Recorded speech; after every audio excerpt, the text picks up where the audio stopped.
আল্লাহ বললেন আফালা ইয়ানজুরুনা ইলাল ইবিলি কাইফা খুলিকাত, উটকে কিভাবে আমি তৈরি করলাম এটা একটু দেখতে পারে না ওরা? আরে উটের দিকে তাকালেই তো ওরা উটের মালিক আমি আল্লাহরে খুঁজে পাবে।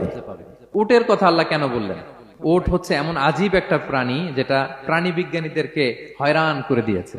আল্লাহু আকবার, আপনি অবাক হবেন উটের যে ফিচার আল্লাহ তাআলা দিয়েছেন। প্রাপ্তবয়স্ক একটা উট একসাথে 200 লিটার পানি খেয়ে ফেলতে পারে এবং উটের পেটের ভিতরে একটা স্পেশাল ওয়াটার চেম্বার আছে, ওই চেম্বারে রেখে দেয়, যখন লাগবে ওইখান থেকে নিয়ে নিয়ে বেঁচে থাকে। 1 মাস না খেয়ে বেঁচে থাকে কি করে? উটের পিঠে দেখবেন একটা কুজ আছে, এই পুরো কুজটা হচ্ছে চর্বির আধার।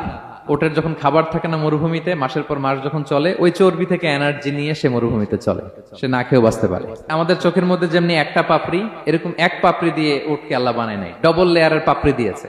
কারণ মরুভূমির মধ্যে চলতে পথে লু হাওয়া থাকবে, মরুভূমির সাইমুম, বালুর ঝড়, এই ঝড় মোকাবেলার জন্য, লু হাওয়া মোকাবেলার জন্য ডবল লেয়ারের চোখের পর্দা।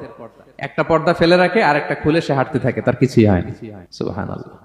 আমাদের 98 ডিগ্রি ফারেনহাইটের স্বাভাবিক তাপমাত্রা, তাই না? 99 ডিগ্রি হলে আমাদের জ্বর, 100 ডিগ্রি হলে জ্বর, 101, 2 সর্বোচ্চ আমরা সহ্য করতে পারি। এর বেশি যদি হয় 103 ডিগ্রি হলে বেহুশ হয়ে যায় মানুষ। 4 ডিগ্রি হলে আমাদের দেহের ভেতরে যে কোষগুলো আছে এগুলো মরে যায়।